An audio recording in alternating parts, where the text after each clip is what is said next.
सबको मेरा നമസ്കാർ എല്ലാവർക്കും നമസ്കാരം. ഇന്ന് നമ്മൾ നോക്കാൻ പോകുന്നത് ഹസാരി പ്രസാദ് ദ്വിവേദി എഴുതിയിട്ടുള്ള നാഖൂൻ ക്യോം ബഡ്തേ ഹേ എന്ന് പറയുന്ന ലളിത് നിബന്ധമാണ്. ഹിന്ദി സാഹിത്യത്തിൽ തന്നെ ലളിത് നിബന്ധ് എന്നൊരു കാറ്റഗറി കൊണ്ടുവരാൻ ഹസാരി പ്രസാദ് ദ്വിവേദിജി ഒരു വലിയ കാരണമാണ്. അദ്ദേഹം ഒരുപാട് ഇപ്പോൾ കൂട്ടജ് ഭീഷ്മകോ ക്ഷമാ നഹീ കിയാ ഗയാ ധാരാളം ലളിത് നിബന്ധകൾ എഴുതിയിട്ടുണ്ട്.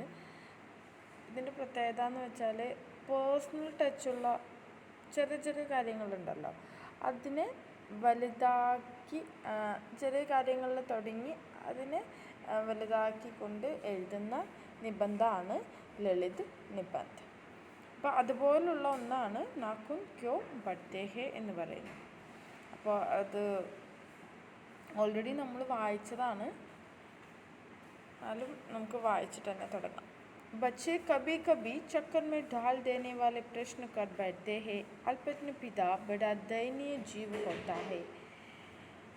കുട്ടികൾ ഇടയ്ക്കിടയ്ക്ക് നമ്മുടെ അടുത്ത് ചോദിക്കുന്ന ക്വസ്റ്റ്യൻസ് നമ്മളെ ഭയങ്കരമായിട്ട് ചക്കർമേ ഡാൽത്ത എന്ന് വെച്ചാൽ കുഴക്കി കളയും, നമ്മളെ കുഴപ്പിക്കുന്ന രീതിയിലുള്ള ക്വസ്റ്റ്യൻസാണ് കുട്ടികൾ ചിലപ്പോൾ ചോദിക്കാറ്. अल्पज्ञ पिता बड़ा दयनीय जीव होता है. मेरी छोटी लड़की ने जब उस दिन पूछ दिया कि आदमी के नाखून क्यों बढ़ते हैं तो मैं कुछ सोच ही नहीं सका. അല്പജ്ഞ, അതായത് കുറച്ച് അറിവ് മാത്രമുള്ള അച്ഛന്മാർ ഭയങ്കര പാവങ്ങളായിരിക്കും. മീൻസ് ഈ കുട്ടികൾ ചോദിക്കുന്ന ചെറിയ ചെറിയ ക്വസ്റ്റ്യൻസ് ആണെങ്കിൽ നമ്മൾ ചിലപ്പോൾ ചിന്തിച്ചിട്ട് പോലും ഉണ്ടാവില്ല അതിന് ഉത്തരം എങ്ങനെ പറഞ്ഞു കൊടുക്കണമെന്ന് നമുക്കും വലിയ അറിവ് ഉണ്ടാവില്ല. അപ്പോൾ ഇന്നാൾ എൻ്റെ ചെറിയ മോള് എന്നോട് വന്നിട്ട് ചോദിച്ചു, മനുഷ്യർ എന്തിനാണ് നഖം വളർത്തുന്നത് എന്ന്. പക്ഷെ ഞാനത് ഇന്ന് വരെ ആലോചിച്ചിരുന്നില്ല. हर तीसरे दिन नाखून बढ़ जाते हैं. बच्चे कुछ दिन तक अगर उन्हें बढ़ने दे तो माँ बाप अक्सर उन्हें ठंडा करते हैं. ഓരോ 3 ദിവസം കൂടുമ്പോഴും നമ്മുടെ നഖം വളരാറുണ്ട്. കുട്ടികൾ അതിന് എന്താ പറയുക, കുറച്ച് ദിവസങ്ങൾ നഖം വെട്ടാതെ അങ്ങനെ അതിനെ വളർത്തിയാൽ അവരുടെ അച്ഛനും അമ്മയും കുട്ടികളെ ചീത്ത പറയും. पर कोई नहीं जानता कि ये अभागो नाखून क्यों इस प्रकार बढ़ा करते हैं. പക്ഷെ ആരും തന്നെ ചിന്തിക്കുന്നില്ല, അല്ലെങ്കിൽ ആരും തന്നെ ഓർക്കുന്നില്ല ഈ അഭാഗം എന്ന് വെച്ചാൽ അൺലക്കി ആയിട്ടുള്ള നാഖൂൻ ക്യോം ഇസ് പ്രകാർ ബഡാ കർത്തേ ഹേ. ഈ അഭാഗ്യമായിട്ടുള്ള നാഖൂൻ എന്തിനാണ് ഇങ്ങനെ വളരുന്നത്, അൺലക്കി ആയിട്ടുള്ള നഖം എന്തിനാണ് വളരുന്നതെന്ന് ആരും, ഈ വെട്ടാൻ പറയുന്ന ആരും തന്നെ ചിന്തിക്കാറില്ല. काट दीजिए वो चुपचाप दंड स्वीकार कर लेंगे पर निर्लज अपराधी की भांति फिर जुटते ही सेत पर हाजिर. അല്ലെ, കാട്ട് ദീജിയെ, ആ നഖത്തിനെ മുറിച്ച് കളഞ്ഞേക്ക് എന്ന് പറയുമ്പോൾ നമ്മുടെ കയ്യിൽ വളരുന്ന നഖങ്ങൾ, കയ്യിലും കാലിലൊക്കെ വളരുന്ന നഖങ്ങൾ വെട്ടുക എന്നുള്ള ആ ഒരു പ്രക്രിയനെ സ്വീകരിച്ചിട്ട് ചുപ്ചാപ്പ് സൈലൻ്റായിട്ട് അവർക്ക് കിട്ടുന്ന പണിഷ്മെൻറ്റ് സ്വീകരിക്കുന്നു. പക്ഷേ നിർലജ് അപരാധി കി ഭാന്തി, ഒരു നാണമില്ലാത്ത കുറ്റവാളിനെ പോലെ വീണ്ടും അത് വളരുന്നു. എന്നിട്ട് എന്താണ്, നമ്മുടെ ശരീരത്തിൽ സേത് പർ ഹാജിർ, അത് നമ്മൾ ഓരോ 3 ദിവസം കൂടുമ്പോഴും അത് വെട്ടിക്കളയുന്നുണ്ട്. പക്ഷെ ഒരു നാണവും ഇല്ലാതെ വീണ്ടും നമ്മുടെ ശരീരത്തിൽ അത് ഹാജരാവുന്നുണ്ട്. ആഖിർ യേ ഇതനെ ബഹായ ക്യോം ഹേ, എന്തിനാണ് അതിങ്ങനെ വീണ്ടും വളരുന്നത് എന്ന് നമ്മൾ ചിന്തിക്കുകയാണ്. कुछ लाख ही वर्षों की बात है जब मनुष्य जंगली था वन मनुष्य जैसा उसे नाखून की ज़रूरत थी. കുറേ കാലം മുന്നേ, കുറേ വർഷങ്ങൾക്ക് മുന്നേ മനുഷ്യന്മാർ കാട്ടിൽ താമസിച്ചിരുന്ന സമയത്ത് അവരെന്താണ്, കാട്ടിലെ മനുഷ്യന്മാരെ പോലെ ആയിരുന്നു. അപ്പോൾ അവർക്ക് നാഖൂൻ്റെ അത്യാവശ്യം ഉണ്ടായിരുന്നു. ഉസ്കി ജീവൻ രക്ഷാ കെ ലിയെ നാഖൂൻ ബഹുത് ജറൂരി ഥേ. അവരുടെ ജീവൻ രക്ഷിക്കാൻ വേണ്ടിയിട്ട് അവർക്ക് നഖങ്ങൾ വളരെ അത്യാവശ്യമായിരുന്നു. അസൽമേ വഹി ഉസ്കെ അസ്ത്രത്തെ, ആക്ച്വലി അത് തന്നെയായിരുന്നു അവരുടെ ആയുധം. ദാന്ത് ബി തേ പർ നാഖൂൻ കെ ബാദ് ഹി ഉസ്കാ സ്ഥാൻ ഥാ. പല്ലുണ്ടായിരുന്നു, ഒരു മനുഷ്യൻ്റെ ശരീരത്തിൽ ആയുധമായിട്ട് പല്ലുണ്ടായിരുന്നു. പക്ഷേ പല്ലിനെക്കാട്ടിലും സ്ഥാനം നഖത്തിന് തന്നെയായിരുന്നു. उन दिनों उसे जूझना पड़ता था, प्रतिद्वंदियों को पछाड़ना पड़ता था, नाखून उसके लिए आवश्यक अंत था. ആ ദിവസങ്ങളിൽ അവർക്ക് സ്ട്രഗിൾ ചെയ്യേണ്ടി വന്നിരുന്നു. ജൂഞ്ചന എന്ന് വെച്ചാൽ സ്ട്രഗിൾ ചെയ്യുക. പ്രതിദ്വന്ദിയും കോപ്പച്ചാടന പെടുത്താത്ത എതിരാളികളെ പ്രതിരോധിക്കണം എന്നുണ്ടായിരുന്നു. അല്ലെങ്കിൽ അവരായിട്ട് അടികൂടി മനുഷ്യന് ജീവൻ നിലനിർത്തേണ്ട ആവശ്യം ഉണ്ടായിരുന്നു. അതുകൊണ്ട് തന്നെ അവർക്ക് നാക്കോൺ ഉസ്കേലി ആവശ്യക് അംഗത, നഖങ്ങൾ അവർക്ക് അത്യാവശ്യമുള്ള ഒരു അംഗമായിരുന്നു, ഒരു അവയവമായിരുന്നു. फिर धीरे धीरे वह अपने अंग से बाहर की वस्तुओं का सहारा लेने लगा. പതുക്കെ പതുക്കെ അവരവരുടെ ശരീരത്തിൻ്റെ അല്ലെങ്കിൽ നഖത്തിൻ്റെ ആവശ്യത്തെക്കാളും പുറത്തുള്ള വസ്തുക്കളുടെ ഹെൽപ്പ് അല്ലെങ്കിൽ പുറത്തുള്ള വസ്തുക്കൾ ഉണ്ടാക്കി അവരെ പ്രതിരോധിക്കാൻ തുടങ്ങി. പത്തർ കി ഢേലെ और पेड़ की ढाले काम में लाने लगा. എന്താ പറയുക, കല്ലും അതുപോലെ തന്നെ മരങ്ങളുടെ കൊമ്പും ഒക്കെ അവർ യൂസ് ചെയ്യാൻ തുടങ്ങി. പണ്ട് രാമചന്ദ്രജീൻ്റെ കൂടെ ഉണ്ടായിരുന്ന വാനരി സേന, അവരുടെ കയ്യിലും ഇതുപോലുള്ള കല്ലും അതുപോലെ മരത്തിൻ്റെ കൊമ്പും ഒക്കെ വെച്ചിട്ടുള്ള അസ്ത്രങ്ങൾ ഉണ്ടായിരുന്നു. उसने हड्डियों के भी हथियार बनाए. इन हड्डियों के हथियारों में सबसे मजबूत और सबसे ऐतिहासिक था देवताओं के राजा का वज्र, जो ददीजी मुनि की हड्डियों से बना था. അപ്പം അവരെന്നിട്ട് എന്താണ് ഈ കല്ലുകൊണ്ടും മരം കൊണ്ടും ഒക്കെ അസ്ത്രങ്ങൾ ഉണ്ടാക്കാൻ തുടങ്ങി. അതിനുശേഷം അവർ ഹഡ്ഡിയോ, എല്ല്, മനുഷ്യ ശരീരത്തിലെ എല്ല്, മൃഗങ്ങളുടെ എല്ല്, അതൊക്കെ വെച്ചിട്ട് ആയുധങ്ങൾ ഉണ്ടാക്കാൻ തുടങ്ങി.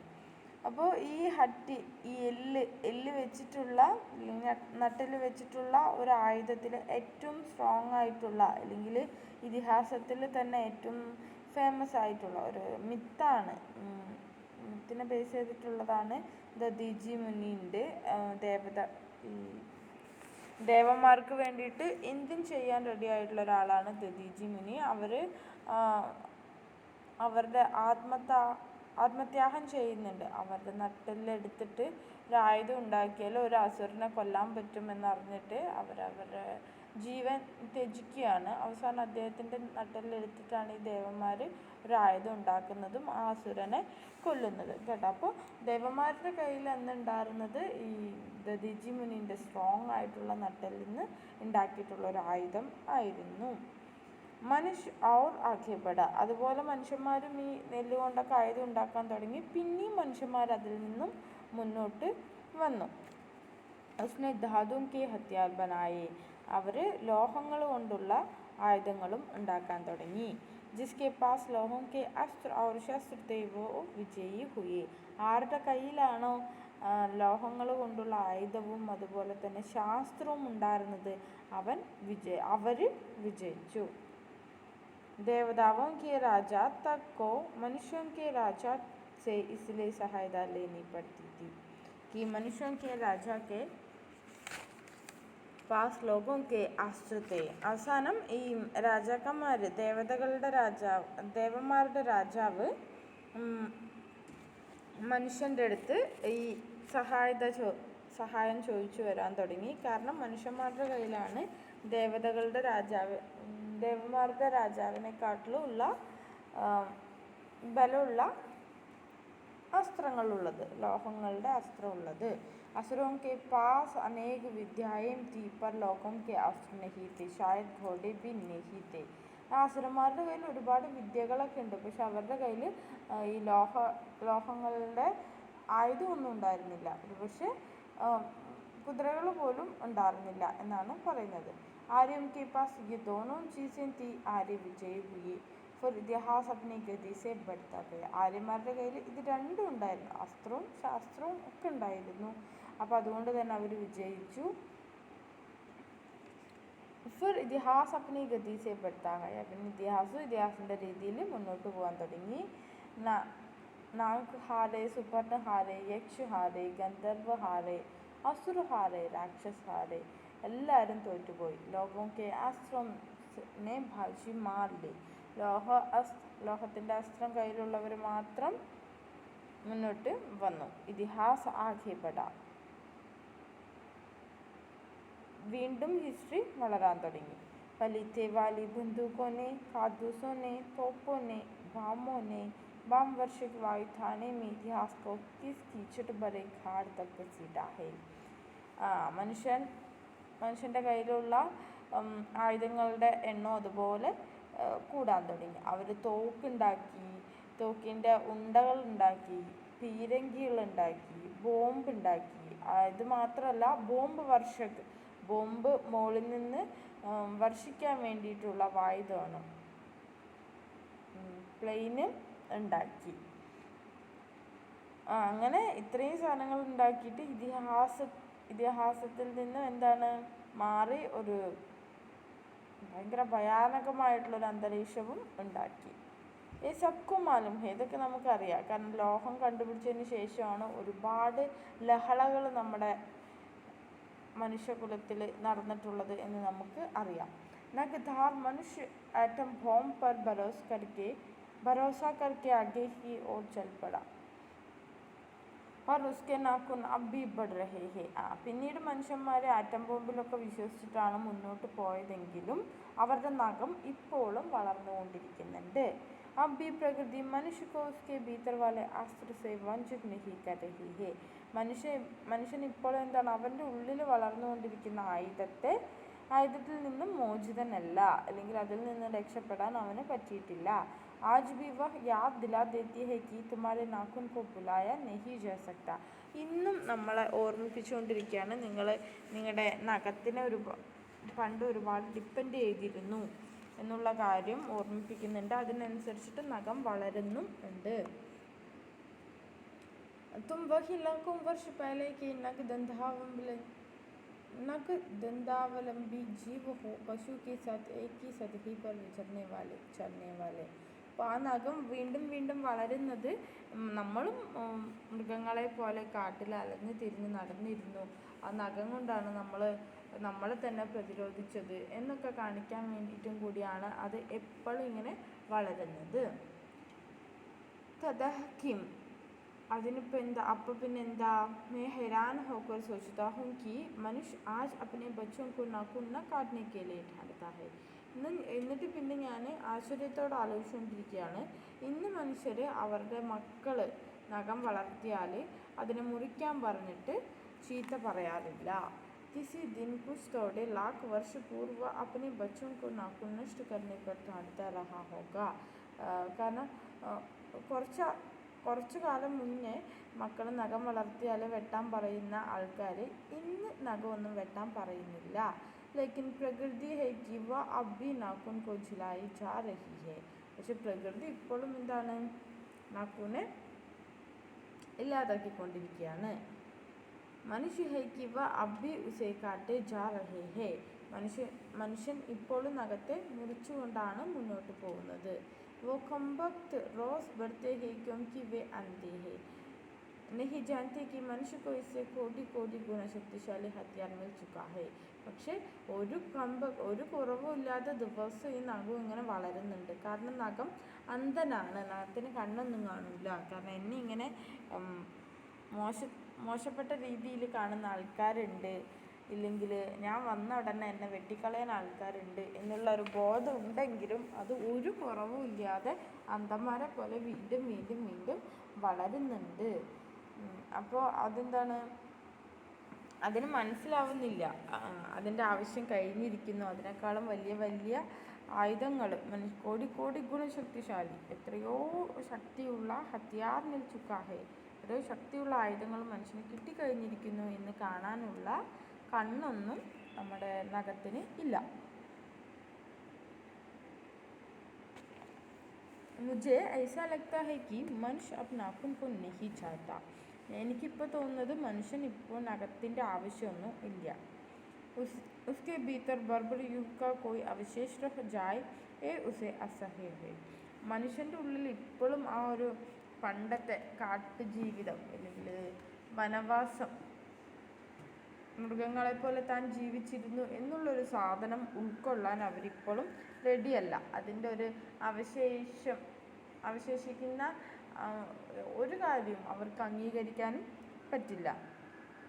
ഇത് ഭയങ്കര കുറച്ചിലായിട്ടാണ് അവർ കാണുന്നത്. അതുകൊണ്ട് തന്നെ എനിക്ക് തോന്നുന്നു മനുഷ്യൻ ആ നഖം വളർത്താൻ ആഗ്രഹിക്കാത്തതിൻ്റെ കാരണം അവരുടെ ഉള്ളിൽ ഈ പണ്ട് ജീവിച്ചിരുന്ന കാട്ടുവാസം അല്ലെങ്കിൽ കാട്ടിൽ താമസിച്ചിരുന്ന ആ യുഗത്തെ ഓർമ്മിപ്പിക്കുന്ന ഒന്നും തന്നെ അവർക്ക് വേണ്ട, അല്ലെങ്കിൽ അങ്ങനെ ഓർമ്മിപ്പിക്കുന്ന എല്ലാ കാര്യങ്ങളും അസഹ്യമായിട്ടാണ് അവർക്ക് തോന്നുന്നത്. ലേക്കിൻ കൈസി കഹും, പക്ഷെ ഇതെങ്ങനെ പറയാൻ പറ്റും നമുക്ക്? നാഖുൻ കാട്ട്നെ സെ ക്യാ ഹോത്താ ഹൈ, ഇപ്പം നഖം മുറിച്ചത് കൊണ്ട് മാത്രം എന്ത് സംഭവിക്കാനാണ്? മനുഷ്യക്ക് ബർബരത കട്ടി കഹാ ഹൈ വ തോ ബഡ്തി ജാ രഹി ഹൈ. നഖം മുറിച്ചു എന്നുള്ളത് കൊണ്ട് മാത്രം നമ്മുടെ കാട്ടുവാസത്തിൻ്റെ ഇല്ലെങ്കിൽ ആ ഒരു മൃഗീയതയുടെ അളവൊന്നും കുറയുന്നില്ല. ദിവസം നടക്കുന്ന ഇൻസിഡൻ്റൊക്കെ അതിന് വലിയ ഉദാഹരണങ്ങളാണ് അല്ലേ. നമ്മൾ മൃഗീയത എന്നൊന്നും പറയാൻ പറ്റില്ല, കാരണം മൃഗങ്ങൾ പോലും അങ്ങനെയൊന്നും ചിന്തിക്കുന്നില്ല. മൃഗങ്ങൾ അവരുടെ വിശപ്പടക്കാനോ ഇല്ലെങ്കിൽ അവരാരെങ്കിലും അറ്റാക്ക് ചെയ്താലോ മാത്രമാണ് തിരിച്ചുപദ്രവിക്കുക. പക്ഷെ മനുഷ്യൻ അങ്ങനെയല്ല. മനുഷ്യൻ വെറുപ്പിൻ്റെയും അതുപോലെ തന്നെ വിദ്വേഷത്തിൻ്റെയും ആർത്തിൻ്റെയും ഒക്കെ വേറൊരു പ്രതിരൂപമായിട്ട് മാറിക്കഴിഞ്ഞു അല്ലേ. അപ്പോൾ ഈ നഖം വെട്ടിയത് കൊണ്ട് മാത്രം മനുഷ്യൻ്റെ ഉള്ളിലെ മൃഗീയത മാറുന്നില്ല. വഹ് ബഡ്തി ജാ രഹി ഹൈ, അത് വളർന്നുകൊണ്ടേയിരിക്കുന്നുണ്ട്. ഏതോ ഉസ്കാ നവീൻ രൂപ് മനുഷ്യ के इतिहास में हिरोशिमा का हत्याकांड बार बार थोड़ी ही हुआ है. ഈ ഹിരോഷിമ നാഗസാക്കി അണുബോംബിൻ്റെ യുദ്ധം, ന്യൂക്ലിയർ യുദ്ധം നമ്മൾ വലിയൊരു കാര്യമായിട്ടാണ് കണക്കാക്കുന്നത്. പക്ഷെ അതിനെയൊക്കെ മറികടന്നുകൊണ്ട് എത്രയോ വലിയ കാര്യങ്ങൾ നമ്മുടെ ചുറ്റും നടക്കുന്നുണ്ട്. അത് ഇപ്പോൾ ചെറുതായി വരികയാണ്. ഹിരോഷിമ നാഗസാക്കി യുദ്ധം വലുത് തന്നെയാണ്, അത് ഇപ്പോൾ ചെറുതായി വരികയാണ്. മറ്റുള്ള യുദ്ധങ്ങളുടെ മുന്നിൽ, മനുഷ്യൻ്റെ ആർത്തി മൂത്തിട്ടുള്ള യുദ്ധങ്ങളുടെ മുന്നിൽ ഹിരോഷിമ നാഗസാക്കിയൊക്കെ ഇപ്പോൾ ചെറുതായി വരികയാണ്. तो उसका नवीन रूप है. मैं मनुष्य के नाखून की ओर देखता हूँ तो कभी कभी निराश हो जाता हूँ. അതായത് ഇപ്പോൾ മനുഷ്യൻ ചെയ്യുന്ന എല്ലാ പ്രവർത്തനങ്ങളും ഹിരോഷിമ നാഗസാക്കിനെക്കാട്ടിലും വലുതാണ്. അതൊക്കെ അവരുടെ ഒരു മൃഗീയതേൻ്റെ ഒരു ലക്ഷണങ്ങളാണ്. എന്നിട്ട് പറയാണ് മനുഷ്യക്ക് നാഖുൻ കി ഓർ ദേഖ്താ ഹൂം, ഞാൻ മനുഷ്യൻ്റെ നഖങ്ങളെ നോക്കുകയാണ്. വീണ്ടും എന്നിട്ട് കബി കബി നിരാശ് ഹോ ജാത്താ ഹൂം, വീണ്ടും ഒരു നിരാശ ഉണ്ടാവുകയാണ് എനിക്ക് നഖങ്ങൾ കാണുമ്പോൾ. ഉസ്കി ഭയങ്കര പാർശ്വവൃത്തിക്ക് ജീവന്ത് പ്രതീഹി, വളർത്തിയ നഖങ്ങൾ കാണുമ്പോൾ അല്ലെങ്കിൽ നഖങ്ങൾ കാണുമ്പോൾ എനിക്ക് തോന്നുന്നത് അത് മനുഷ്യൻ്റെ ഭയങ്കരമായിട്ടുള്ളൊരു മൃഗീയ പ്രവൃത്തി, അതിൻ്റെ ജീവിച്ചിരിക്കുന്ന പ്രതീകങ്ങളാണ്. മനുഷ്യക്ക് പശുതാക്കോ ജിത്നി ബാർ ദോ വ മർന നഹി ജാനതി. മനുഷ്യൻ അവരുടെ ഉള്ളിലുള്ള മൃഗീയതേനെ എത്രത്തോളം മുറിക്കാൻ ശ്രമിക്കുന്നോ അല്ലെങ്കിൽ പശുദേനെ ഇല്ലാതാക്കാൻ ശ്രമിക്കുന്നോ അത് ഒരിക്കലും അവിടെ നശിക്കുന്നില്ല, അതൊരിക്കലും മരിക്കുന്നില്ല, വീണ്ടും വളർന്നുകൊണ്ടേയിരിക്കും. മനുഷ്യൻ്റെ ഉള്ളിലെ മൃഗീയത എന്ന് പറയുന്ന ഒരു മൃഗീയ വാസന, മറ്റുള്ളവരെ നശിപ്പിക്കുക അല്ലെങ്കിൽ തൻ്റെ ആവശ്യങ്ങൾക്ക് വേണ്ടിയിട്ട് മനുഷ്യരെ ഇല്ലാതാക്കുക എന്നുള്ള മൃഗീയമായിട്ടുള്ള വാസനകൾ മുഴുവൻ മനുഷ്യൻ്റെ ഉള്ളിൽ തന്നെ ഉണ്ട്, അതൊരിക്കലും നശിക്കുന്നില്ല എന്നാണ് ആചാര്യ പ്രസാദ് ദ്വിവേദി ജി പറയുന്നത്.